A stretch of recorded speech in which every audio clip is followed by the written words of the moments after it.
자, 발전과 신재생 에너지 단원에서 발전과 전력 수송 단원 중에서 첫 번째, 전기가 생성되는 원리인 전자기 유도 현상에 대해서 알아보는 강독 시간입니다. 같이 한번 읽고 그리고 정리 한번 해보도록 하죠. 휴대용 손전등이나 손목시계 등 소형 전기 제품은 전지로 작동된다. 전지는 매우 편리하지만 전지에 저장하여 사용할 수 있는 전기 에너지의 양은 많지 않고 전지를 만들기 위해서는 또 다른 에너지가 필요하다. 최근에는 발광 킥보드의 바퀴나 자가발전형 손전등과 같이 전지 없이 작동되는 전기 제품도 많다.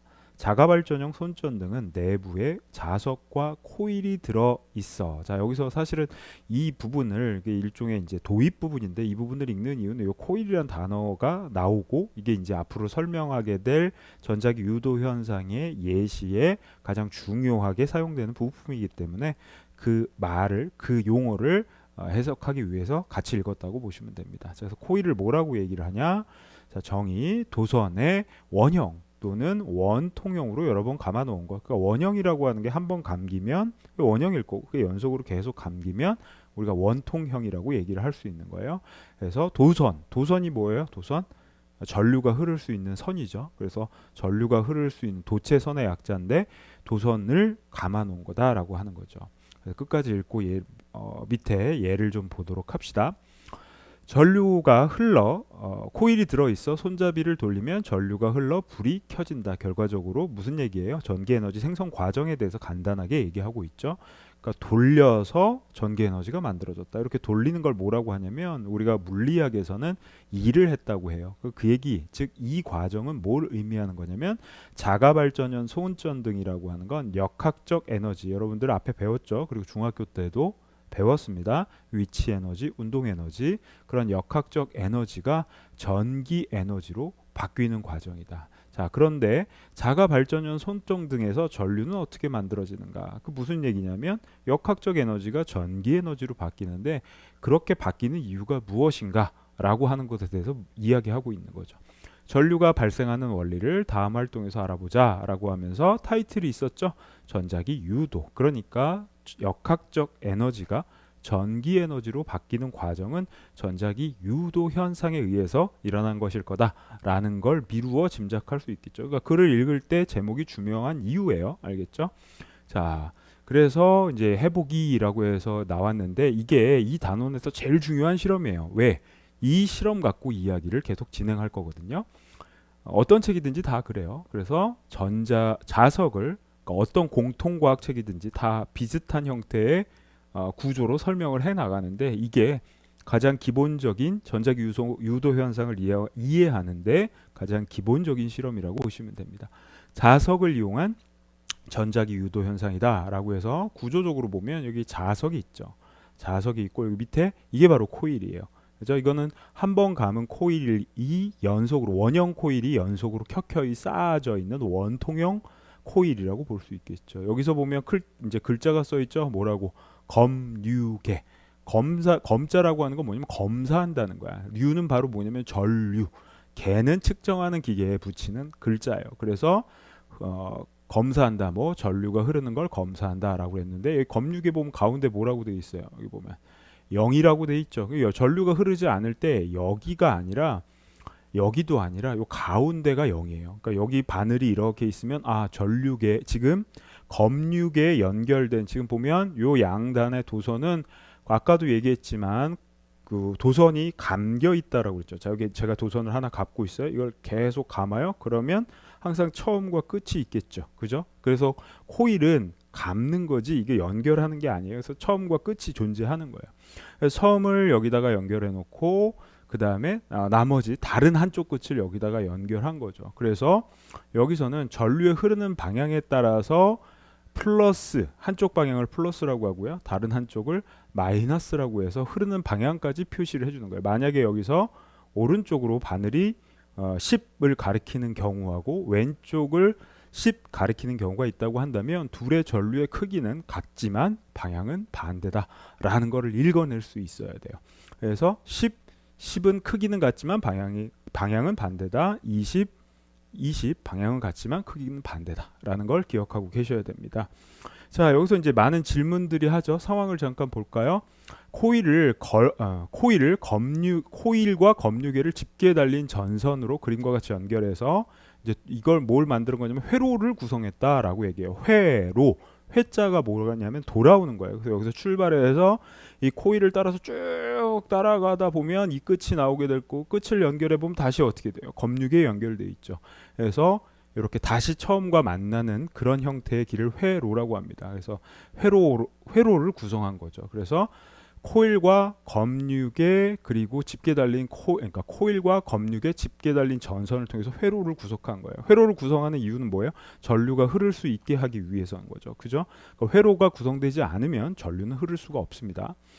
코일에, 그러니까 연속적으로 흐를 수가 없어요. 정확하게 얘기하면 연속적으로 흐를 수가 없는 겁니다. 코일에 막대자석의 N극을 가까이 할 때와 멀리 할 때 검유계는 바늘이 어떻게 움직이는지 본다. 자, 이게 이제 중요한 질문거리라는 거죠. 앞으로 진행해 가면서 뭐 이제 먼저 사실은 실험을 해볼 텐데, 실험을 해보고 나서 그 내용들을 이제 원리를 통해서 설명하는 과정을 갖게 될 텐데, 거꾸로 얘기한다면 우리가 내용을 제대로 이해했다면 이 부분에 대한 예측이 가능하다는 거죠. 코일 속에 막대 자석이 정지했을 때 검유계 바늘이 어떻게 움직이는지 관찰한다. 이 얘기는 무슨 얘기냐면 막대 자석의 움직임과 검유계의 바늘의 움직임이 연관관계를 갖겠구나라는 걸 알 수가 있을 거예요. 예상해 볼 수 있을 거예요. 코일 속에서 막대 자석이 정지해 있을 때, 이거 방금 얘기했고요. 이를 안 읽었네. 코일에 막대 자석의 N극을 가까이 할 때와 멀리 할 때 검유계의 바늘이 어떻게 움직이는지 관찰한다. 즉 운동 방향.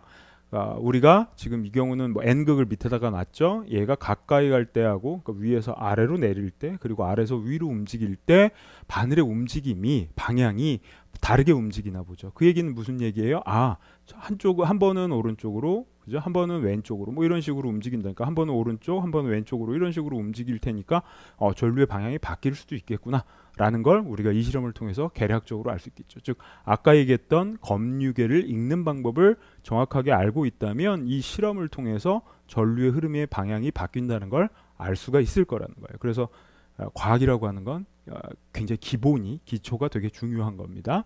자, 계속 할게요. 4번 읽어봅시다. 막대 자석을 빠르게 움직일 때와 느리게 움직일 때 검유계의 바늘이 어떻게 움직이는지 관찰한다. 속도랑도 관련이 있다. 흐르는 전류와 전자기 유도 현상에 의해서 발생하는 전류와 지금 이 경우 요 실험에서 막대 자석의 움직이는 속도와 여기 회로에 흐르는 전류가 관계가 있구나라는 걸 알 수 있다는 거죠.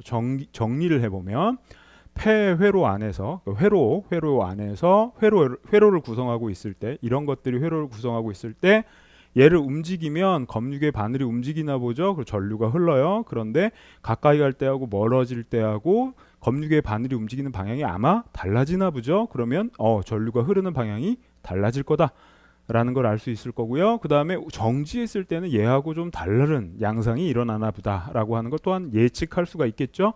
그 다음에 빠르게 움직이고 느리게 움직였을 때도 역시 마찬가지로 뭔가 다른 차이가 발생하는 거구나 라는 것을 확인해 보라고 하는 실험이라고 볼 수 있겠죠. 그래서 여기서 이제 질문들이 나오게 있는데, 이 질문들은 좀 전에 제가 제기했던 것과 같은 질문들이고, 그리고 이제 여러분들이 내용을 이해하면 예측할 수 있다는 거죠. 실험을 해보지 않아도 예측할 수 있다는 거예요. 자, 그래서 최종적으로는 거꾸로 여기 와서 아마 여기에 답을 하는 게 핵심이라고 볼 수 있을 겁니다. 자, 그래서 다음 장을 읽어보죠. 이제 여기부터 이제 핵심적인 내용은 여기서부터 있는 거예요. 코일 근처에 자석을 움직이면 전류가 흘러 검유계의 바늘이 움직인다. 이때 자석이 움직이는 방향에 따라서 검유계의 바늘이 움직이는 방향이 달라진다. 또 자석을 움직이는 빠르기에 따라 검유계의 바늘이 움직이는 폭이 달라진다. 자, 자석의 움직임의 방향에 따라서 검유계의 바늘이라고 하는 건 전류를 나타낸다고 그랬어요. 전류의 방향이 달라지고, 그 다음에 자석을 움직이는 속도에 따라서 검유계 바늘 폭이 달라진다는 건 전류의 크기가 달라진다라는 걸 알 수 있겠죠. 즉 위의 실험에서 이 자석의 움직이는 방향에 따라서 전류 방향이 달라지고 자석이 움직이는 속도에 따라서 흐르는 전류의 양이 달라질 거다라는 얘기를 하고 있는 거죠. 이와 같이 코일 근처에서 자석을 움직이면 코일에 전류가 흐르는데 이러한 현상을 전자기 유도라고 한다. 즉 지금 요 실험에서 국한해서 얘기하는 거예요. 요 실험에서 자석을 움직이게 되면 전류가 흐르게 되는데 그 현상의 이름을 뭐라고 한다? 전자기 유도 현상이라고 한다. 요 말 자체가 왜 이렇게 됐을까? 이건 한자를 찾아보면 되는데 그냥 이름을 붙인 것 뿐이에요. 그래서 우린 이런 현상에 이런 이름을 붙인 거다라는 거 정도만 기억하고 있으면 됩니다. 자, 중요한 건 전자기 유도라는 말 자체를 기억하고 있는 거예요. 그런데 지금 얘기한 전자기 유도 현상은 코일에 국한된 전자기 유도 현상의 형태다라는 걸 좀 기억을 하셔야 되겠죠. 자, 그리고 또 하나 새로운 용어가 나오죠. 이때 코일에 흐르는 전류는 유도 전류라고 한다. 자, 현상은 얘가 왔다 갔다 하는데 전류가 흐르는 이걸 전자기 유도 현상이라고 하고 여기에 뭐가 흐르겠어요? 전류가 흐르겠죠. 도선에 전류가 흐르게 될 텐데 이 전류의 흐름은 어떻게 된다? 뭐라고 한다? 이건 무슨 전류라고 한다? 유도 전류라고 한다라고 볼 수 있다는 거죠. 그리고 요거 하나 더 얘기를 할게요. 검유계가 회로를 어떻게 돼서 끊고 들어갔어요. 원래는 이렇게 코일로 연결된 회로였을 텐데 검유계를 설치한다는 건 요 중간에 선을 끊고 검유계가 양쪽에 선에 하나씩 연결되는 거죠. 이렇게 직렬이라고 하는데 직렬 형태로 검유계는 연결이 됩니다. 알겠죠? 그래서 구조적인 것도 회로 연결하는 방식 얘기했고요. 자, 여기 밑줄 친 부분, 이제 줄 친 부분이 있는데 강조한 하이라이트한 부분이 있죠. 이 부분에서 정의하고자 하는 건 여러분들이 알아야 되는 거. 전자기 유도 현상이 뭐다? 코일 주변에 자석 움직였을 때 코일과 검유계와 도선으로 만들어진 회로의 전류가 흐르는 현상을 전자기 유도 현상이라고 한다라고 얘기할 수 있어야 된다는 거예요. 그리고 또 하나, 그럼 그때 흐르는 전류를 뭐라고 한다? 유도 전류라고 한다라는 걸 기억하고 있어야 되겠죠. 자, 여러분들이 이제 자연계 진학을 목표로 하고 있는 학생들 같은 경우는 이건 물리학 원단원에서 전자기 유도 현상에서 다시 구체적으로 배우게 됩니다. 그러니까 여기서 이야기하는 것들을 잘 이해하고 물리학 원에서 학습할 때 좀 도움을 받았으면 좋겠어요. 자, 다음으로 넘어갈게요. 그래서 다음 장을 보면 자, 만약 자석이 정지하면 유도 전류가 흐르지 않는다. 아까 했던 질문이 있죠. 그러면 전자기 유도 현상은 언제 발생한다? 자석이 코일 주변에서 움직였을 때. 즉, 얘 이렇게 막 움직이는 과정에서 반드시 한 번은 어떻게 돼야 되죠? 내려갔다 올라오려면 반드시 정지하는 구간이 있어야 돼요. 끝에 가서 정지해서 올라와야 되는 거니까. 이땐 전류가 흐르지 않겠구나라는 것도 생각을 해볼 수가 있겠죠. 이해가죠? 위에서 아래로 자석을 내려갔어요. 그때 코일에 전류가 흐를 거야. 검유계는 움직일 거야. 그런데 방향을 바꾸는 순간은 전류가 흐르지 않을 거라는 거지. 그리고 위로 움직일 때는 다시 전류가 흐를 거다. 그러면 전류 흐르는 방향에 아래로 내려갔을 때하고 다시 위로 올라갔을 때하고 이제 방향이 바뀐다라고 하는 것과 0인 지점이 있다라고 하는 것도 기억을 해줘야 되겠죠. 계속 읽어갈게요. 유도 전류는 코일을 통과하는 자기장이 변할 때만 흐른다는 것을 알 수 있다. 왜 그런 일이 일어나는지에 대한 구체적인 생각인 거죠. 왜 이런 일이 일어나냐, 무엇 때문에 그러냐라고 하면서 이제 새로 도입한 용어가 있어요. 사실 자기장이라는 말이 있어요. 자기장이라고 하는 말을 여기서 설명을 안 해요. 자기장에 대해서 정확하게 모르면 계속 뜬구름 잡는 느낌이 들어요. 공부를 하면서. 그래서 자기장에 대해서 먼저 얘기를 해줄게요. 자, 자기장이라고 하는 건 이렇게 얘기를 할 수 있어요. 자기력이 미치는 공간, 그리고 이때 같은 자석을 사용했을 때 자석에 미치는 자기력의 크기를 자기장의 색이라고 한다라는 거죠. 자, 좀 말이 어렵죠? 이런 거예요. 자석을 하나 갖다 놨어요. 자, 일단 이거 생각해 봅시다. 자석이 있고 자석이 있어. 자석과 자석 사이에 작용하는 힘을 뭐라고 그래요? 자기력이라고 하죠. 이 얘기는 무슨 얘기냐면, 이게 이 힘의 특징은 뭐냐면 자석끼리만 작용해. 자석끼리만. 근데 자, 생각해봐. 요 자석이 눈, 코, 귀, 입도 없는데 다른 자석이 여기 있는 걸 어떻게 아냐고. 그죠? 그걸 어떻게 설명했냐면 이 자기장이 주변에다가 자기력을 미칠 수 있는, 자석끼리 힘을 미칠 수 있는 공간을 만들어 놓은 거다. 즉 얘가 없으면 그런 게 없는데 얘가 다른 자석이 가까이 가게 되면, 그러니까 다른 자석이 있게 되면 공간에다가 그런 영역을 만들어 준다는 거야. 그걸 자기장이라고 한다는 거죠. 그래서 자기장이라고 하는 건 자기력이 작용할 수 있는 공간, 거기다가 자기장이 펼쳐진 공간에다가 자기장에다가 자석을 갖다 놓으면 뭘 받는다? 자기력, 자석끼리 힘을 받는 것과 같은 힘이 작용한다라고 얘기를 할 수 있을 거예요. 그죠? 자기장이라고 하는 거에 대해서 개략적으로 좀 알겠죠? 자, 그런데 이 자기장이라고 하는 건 눈에 안 보이잖아. 자석 갖다 놓는다고 주변의 공간에서 뭐 어떻게 자기력이 미쳐지는지 공간을 알 수가 없잖아요. 그래서 눈으로 표기하기 위해서 도입한 게 바로 뭐냐면 자기력선이라고 하는 걸 도입을 해요. 자, 자석이 있으면 이 주변의 자기장을 눈으로 확인할 수 있게 그림을 그리는데 N극이고 S극이에요. 그래서 자기력선이라고 하는 걸 통해서 자기장을 나타내는데, 그게 다른 얘기로 한다면 자기장이 펼쳐져 있다면 자기력선이 그 자기장의 자기장을 나타낸다. 다시 자기장이 펼쳐진 공간에다가 자기력선을 그릴 수 있다는 거예요. 그럼 자기장이 없으면 자기력선을 그릴 수 있어요, 없어요? 없겠죠. 자기력선이 그려져 있다라는 건 주변에 자기장이 펼쳐져 있다라고 얘기를 할 수 있다는 거예요. 그래서 자기장은 N극에서 나와서 S극으로 들어가는 형태로 그림을 그리게 되고요. 그런데 이 자기력선은 패곡선을 그려요. 연속적으로 그려져요. 끊어진 데가 없다는 얘기예요. 패곡선이라고 하는 건 닫혀져 있다, 끊어진 데가 없다. 곡선이라고 하는 건 뭐 설명 안 해도 되겠죠. 휘어진 선이다. 그래서 자석 내부, 이거 자석 위가 아니에요. 자석 내부에서는 S에서 N극을 향하게 된다라고 얘기할 수가 있습니다. 아셨죠?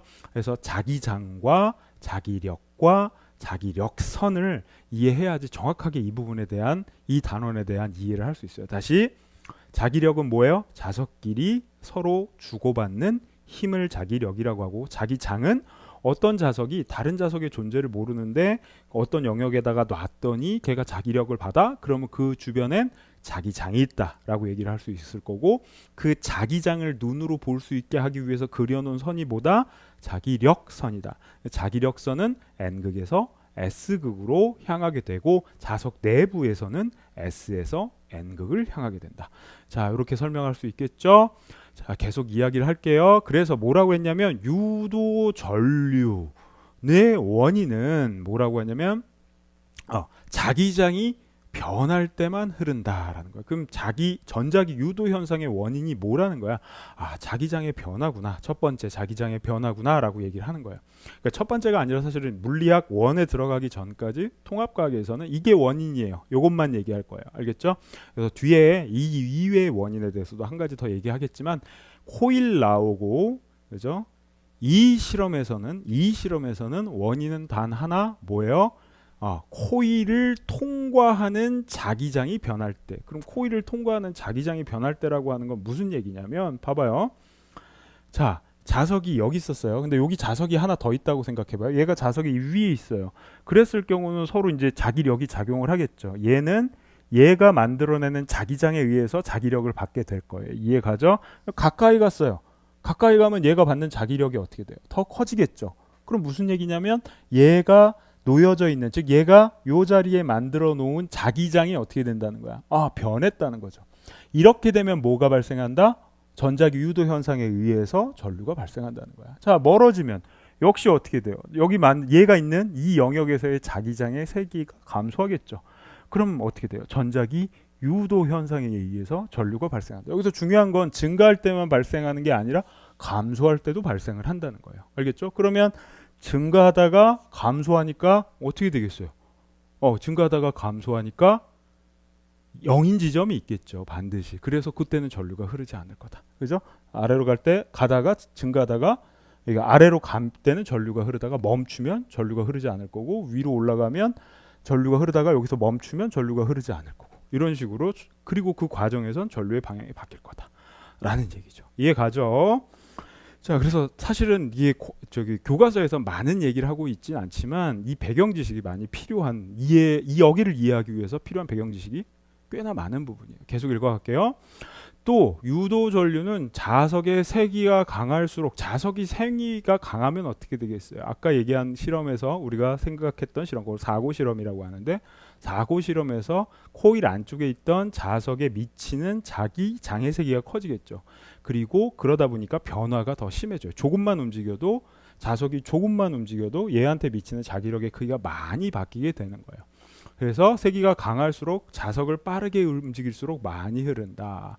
자, 그래서 여기선 유도 전류의 발생 원인과 그리고 다시 전자기 유도 현상의 원인과 그로 인해서 발생하는 유도 전류의 크기를 결정해주는 요인에 대해서 얘기를 하고 있는 건데, 자기장의 변화가 코일 주변에서의 자기장의 변화가 전자기 유도 현상의 원인이 되고, 그리고 유도 전류를 만들어내는 원인이 된다. 그 유도 전류의 크기는 어떻게 된다? 자석의 세기가 강할수록 자석이 빠르게 움직일수록 많이 흐른다라고 얘기를 하고 있는 거죠. 자, 계속해서 읽어가 보면 코일에 전류가 흐르는 것은 코일의 전압이 생겼기 때문이다. 전자기 유도 현상에 의해서 코일이 생기는 전압을 유도 기전력이라고 한다. 사실 설명이 되게 많진 않아요. 그래서 이제 강독이라고 하는 건 이런 식으로 어떤 문장이 있을 때 모자란 부분에 대한 배경 설명도 같이 해주는 거예요. 그래서 설명이 중간중간 들어가고 여러분들은 그 설명들을 바탕으로 이 문장들을 이해해야 하며, 그리고 필요한 것들은 꼭 필기를 해야 되겠죠. 손 안 움직이면 공부 안 됩니다. 자, 이제 여기서 뭐가 나오냐면 우리가 이 단원에 들어오기 전에서 이 단원에 필요한 사전 지식에 대해서 중요한 것들을 따로 강의로 앞으로 빼놨습니다. 거기 보면 이제 오메 법칙이라고 하는 게 나오죠. 오메 법칙에 따르면 I는 R분의 V예요. 그죠? 자, 그런데 이 법칙에 따르면 코일 주변에서 얘를 왔다 갔다 하면 무슨 일이 일어나는 거야? 전류가 흐른대. 그게 유도 전류라며. 그죠? 그럼 왔다 갔다 해서 전류가 흘렀어. 유도 전류가 흘렀어. 자, 그럼 코일은 저항을 갖고 있겠죠. 그러면 얘는 궁극적으로 최종적으로, 그러니까 애초에 원인이 되는 건 누구냐면, 자, 회로에 전류가 흐르게 되는 원인은 스위치를 눌러서 그렇죠. 스위치를 누른다는 건 전지가 연결돼 있는 그 회로 내에서 스위치를 연결한다는 건 전지가 역할을 하기 시작한다는 거예요. 회로 내에 전지가 존재하게 만든다는 거죠. 그래서 정리해 보면 유도 전류가 흐르는 것은 어떤 전압이 발생되기 때문에 그래. 즉 전자기 유도 현상에 의해서 만들어지는 것은 유도 전류라기보다는 이건 부가적인 2차적인 거라는 거죠. 1차적인, 그러니까 처음의 원인, 두 번째, 그러니까 처음 원인이 있고 그로 인한 결과가 있는데 유도 전류는 처음 원인에 의한 결과일 거다. 뭐 전압이 만들어지는 거니까. 그죠? 그 전압을 뭐라고 한다? 코일에 생기는 전압을 유도 기전력이라고 한다라고 했어요. 자, 그럼 우리가 한 거 뭐 있어요? 전자기 유도 현상, 유도 전류, 유도 기전력. 앞에 뭐가 붙는 거야? 유도라는 말이 나오죠. 그래서 유도 기전력이라는 말이 새로 등장하는데, 유도 기전력이 클수록 코일의 유도 전류가 더 많이 흐른다. 당연하겠죠. 전압이 커지면 전류값이 더 많이 증가될 수밖에 없잖아요. 자, 그래서 여기 유도 기전력에 대해선 잘 정리된 말이 있어요. 기전력, 그러니까 유도 기전력이 있고 기전력이 있는 거죠. 전류를 흐르게 할 수 있는 능력을 갖다가 기전력이라고 한다. 그러니까 이 용어 자체에 대해서 세세하게 우리가 저게 무슨 한자로 써여 있는지는 알 필요가 없어요. 그냥 얘가 기전력이라고 불리우는 놈이고, 그게 갖는 의미는 전류를 회로에 흐르게 하는 능력을 기전력이라고 하는구나 라고 하는 걸로 알 수 있고, 자, 여기 단위를 뭘 쓴다고 그랬어요? 볼트를 쓴다고 그랬죠. 그러니까 전압이에요. 전압. 전위차죠. 정확하게 얘기하면.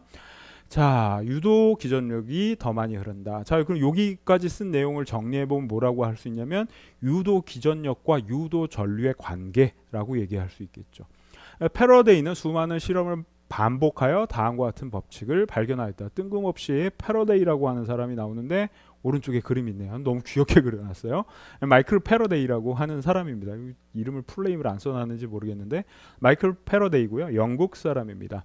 이 사람이 바로 전자기 유도 현상을 밝혀낸 과학자예요. 그래서 뜬금없이 패러데이가 나오는 거죠. 그래서 사실은 전자기 유도 현상은 패러데이의 전자기 유도 현상이다 라고 얘기하는 게 더 정확할 겁니다. 자, 그래서 패러데이는 수많은 실험을 반복해서 다음과 같은 법칙을 발견하였다. 그러니까 좀 전에 우리가 같이 읽고 정리했던 내용을 정리한 거야. 알겠죠? 자, 코일을 이용하는 경우 코일에 생기는 유도 기전력은 코일의 가문수에 비례한다. 그래서 이렇게 엄청나게 촘촘하게 감은 코일을 사용하는 거예요. 이거 한 번만 감은 코일을 사용해도 되지만, 그러면 이 거의 검유계가 거의 안 움직인다고요. 그래서 눈으로 볼 수 있도록 하기 위해서는 즉 검유계가 많이 움직인다는 건 전류가 많이 흐른다는 거, 전류가 많이 흐른다는 건 유도 기전력의 크기가 더 커진다라는 거죠. 그래서 코일에 생기는 유도 기전력은 코일의 가문수에 비례한다. 뭐에 비례한다? 코일의 가문수. 정확하게 얘기하면 가문수에다가 여기다 이렇게 비표해주고 뭐라고 써요? 단위 길이당 가문수예요.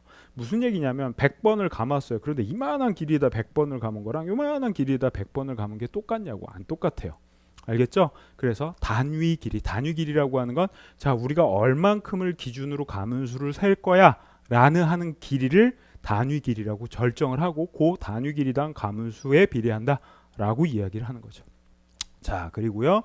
코일에 생기는 유도 기전력은 단위 시간당 코일을 통과하는 기전력의 변화에 비례한다. 여기서 보면 아까 얘기했죠. 단위 길이, 단위 시간, 요건 모두 뭘 의미하냐면 1을 의미해요. 만약에 길이의 단위를 우리가 밀리미터를 사용하고 있다면 단위 길이는 1mm가 될 거고요.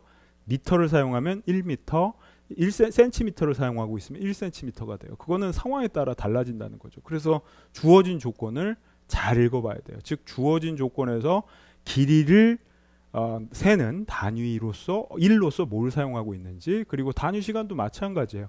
우리가 보통 초를 사용을 하거든요. 단위 시간을 과학에서 물리에서 사용할 때는 그럼 보통 1초당이라고 얘기하는데 1분이 될 수도 있고 1시간이 될 수도 있어요. 그래서 어떤 시간을 사용하느냐에 따라 틀려지는 거죠. 그래서 단위 시간이다 라고 얘기를 하는 거예요. 자, 이번에는 이렇게 발생된 유도 전류의 방향, 좀 전에 설명하기로는 유도 전류의 방향이 바뀐다고 그랬는데 그 유도 전류의 방향이 어떻게 결정되는지, 이 얘기는 우리가 주어진 상황에서 유도 전류의 방향이 어떻게 결정되는지를 알 수 있는 방법이 있느냐, 뭐 그 방법에 대한 이야기를 좀 하려고 합니다. 자, 먼저 같이 교과서를 읽어보도록 하죠.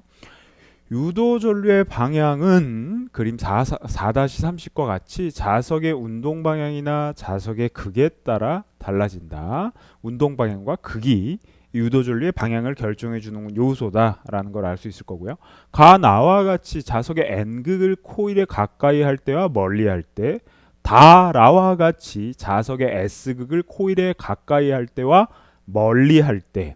자, 그러니까 지금 경우의 수가 몇 개 있는 거예요. 4가지 경우가 있는 거죠. 자석의 N극을 코일에 가까이 할 때, 자석의 N극을 코일에 멀리 할 때, 그죠? 그 다음에 자석의 S극을 코일에 가까이 할 때, S극을 코일에 멀리 할 때 4가지가 있는 거예요. 그래서 밑에 그림이 가나 다라 4가지가 있는 겁니다. 그렇게 할 때 코일에 흐르는 전류의 방향은 서로 반대가 된다라고 그랬어요. 자, 그럼 이 문장을 좀 복합적인 설명이 돼 있는 거를 그냥 문장 하나에 쭉 담다 보니까 이걸 이해하기 위해서는 좀 나누어서 문장을 읽어봐야 되는 겁니다. 자, 같이 읽어볼까요? 다시.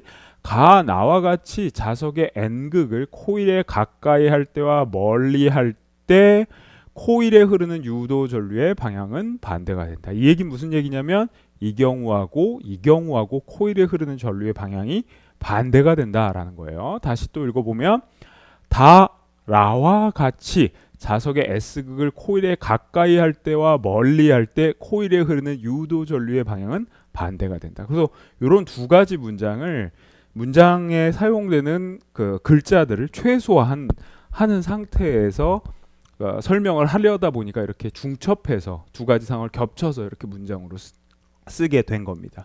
자, 그래서 이런 것들을 어떻게 읽어야지 내가 오독하지 않을 수 있는지 알겠죠?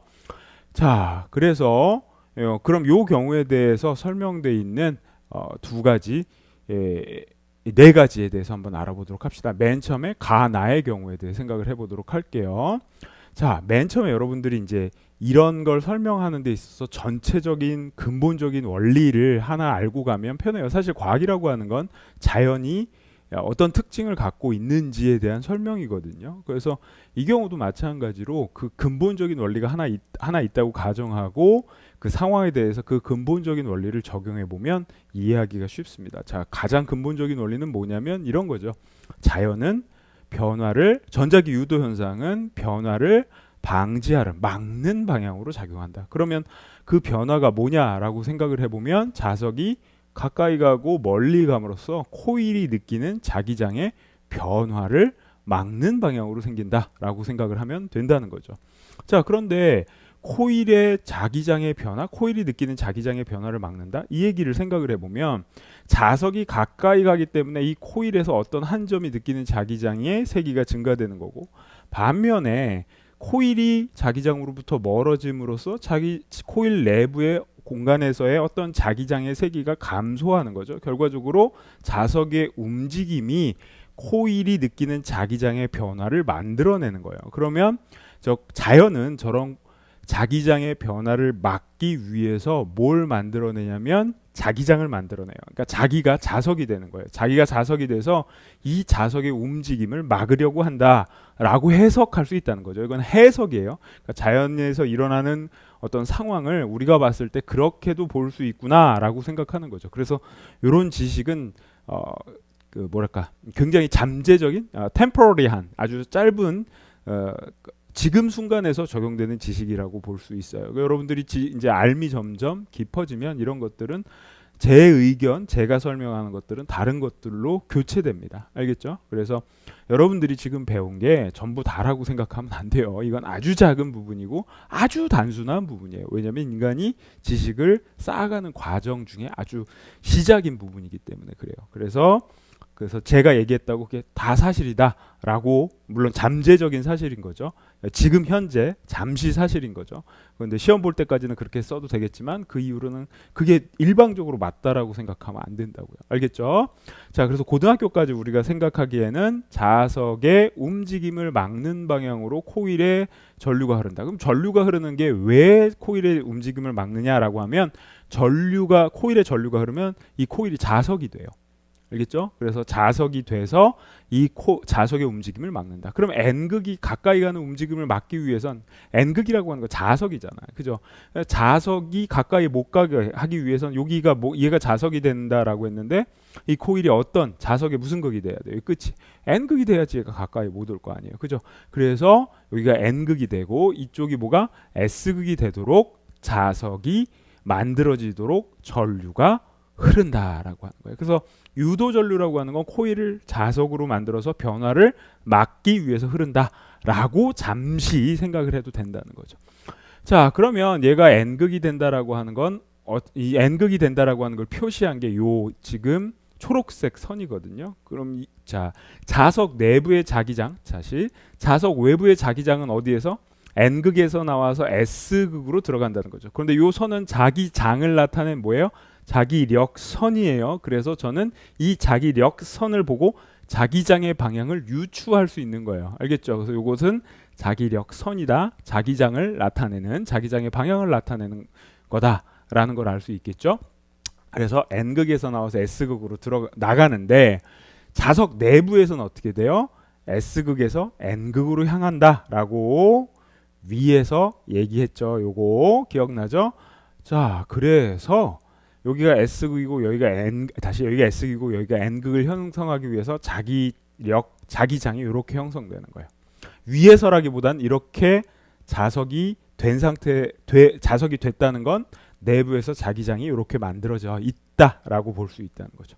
자, 그래서 우리가 전류하고 자기장의 방향을 결정해주는 둘 사이의 관계를 손바닥을 이용해서 기억을 하도록 할 거예요. 여기 지금 마디가 몇 개 있어요?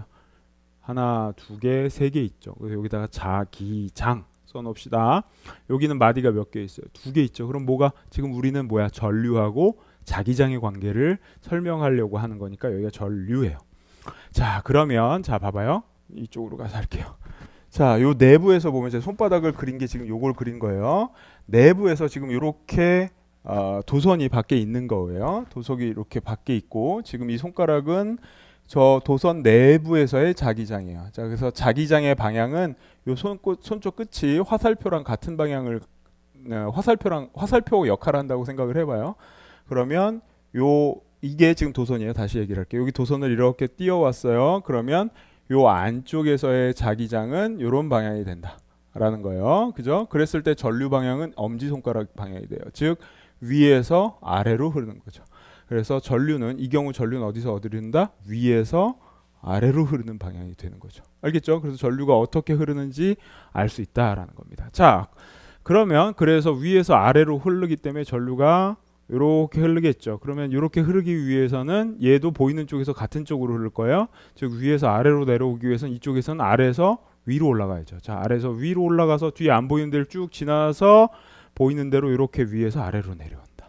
그래서 전류가 이렇게 여기서는 위에서 아래로 내려온다. 이렇게 확인할 수 있을 거예요. 그래서 전류 흐르는 방향을 나타낼 때 A에서 B 방향으로 전류가 흐른다 이렇게 설명할 수는 없어요. 자, 봐봐요. 이 지금 전류가 흐르는 방향도 A에서 B죠. 그런데 이 방향을 이렇게 설명할 수 있어요. B에서 출발해서 어디로 온 거예요? A로 왔다고 설명할 수도 있죠. 이해 가죠? 무슨 말인지. 그래서 이 두 점만 갖고 전류의 흐르는 방향을 설명할 수가 없어서 세 점으로 나타내거나 혹은 중간에 검유계를 끼워서 나타내요.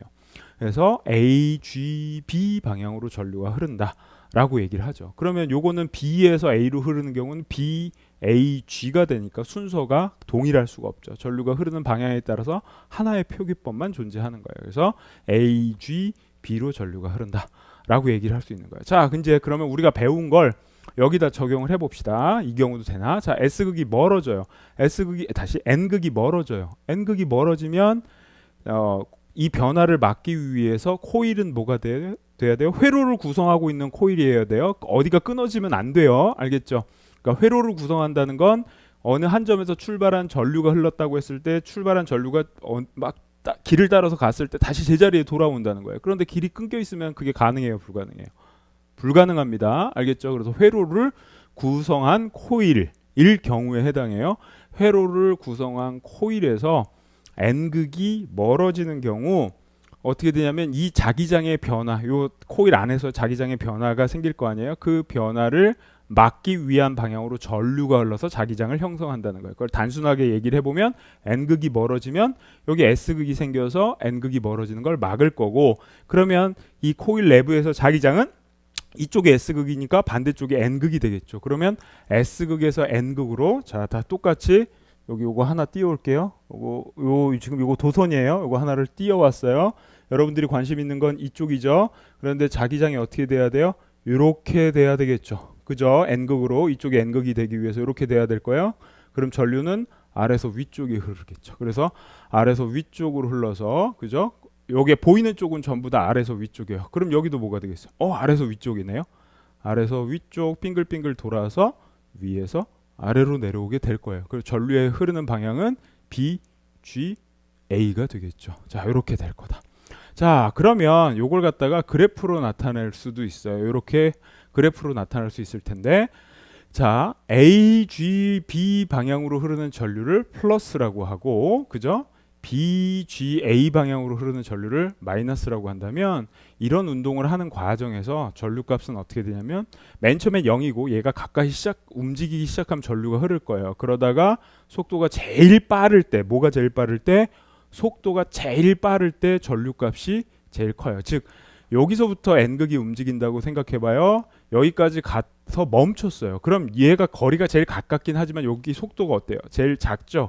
거기다가 멈췄다고 그랬으니까 그 순간에는 자기장의 변화가 없어서 전류값이 0이에요. 맨 처음에 움직일 때 여기서 시작할 때 0이었고 여기 가서 0이에요. 그러면 여기서부터 여기까지 움직이면 뭐가 흘러가요? 시간이 흘러가죠. 자, 맨 처음에 0이었어요. 시간이 흘러가서 0이 됐어요. 그래서 그래프는 어떻게 되냐면 이런 형태가 되는데 가장 속도가 빠를 때가 이 부분이에요. 알겠죠? 그래서 전류의 크기가 이런 식으로 형성되다가 0이 됐어요. 그런 다음에 생각해봐요. 얘가 멀어지기 시작하죠.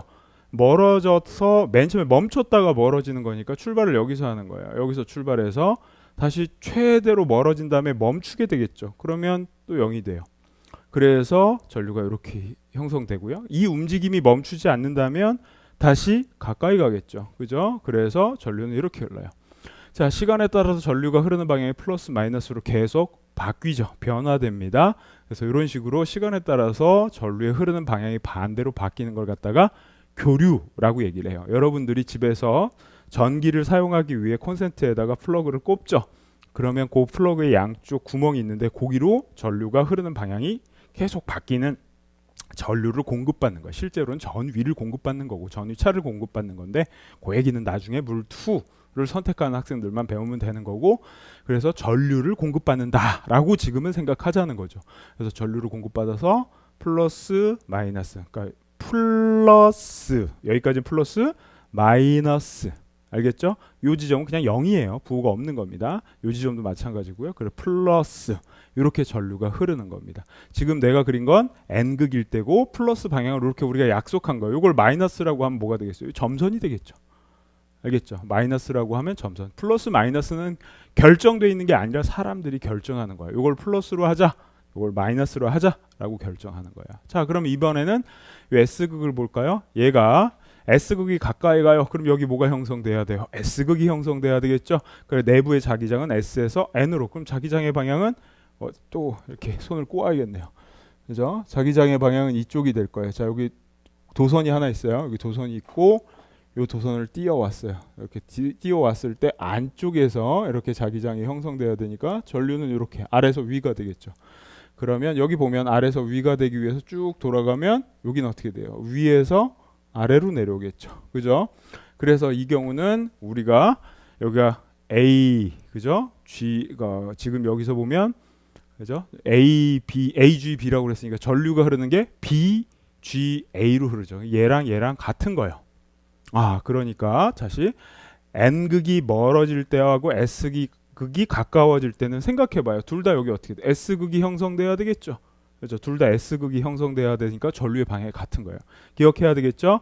S극이 가까이 갈 때와 N극이 멀어질 땐 전류의 방향이 같다. 그렇다면 거꾸로 얘기를 해서 S극이 멀어질 때하고 N극이 가까이 갈 때도 전류의 방향이 AGB로 같겠죠. 얘도 마찬가지로 AGB로 흐르게 될 거예요. 이건 여러분들이 꼭 한번 해보도록 하시고요. 이렇게 해서 유도 전류의 방향에 대해서 이야기를 해봤어요. 여러분들이 머릿속에 꼭 기억해야 되는 건 유도 전류의 방향은 변화를 막는 자기력을 형성하는 방향으로, 자기장을 형성하는 방향으로 유도 전류의 방향이 결정된다 라고 생각하면 정리가 될 겁니다.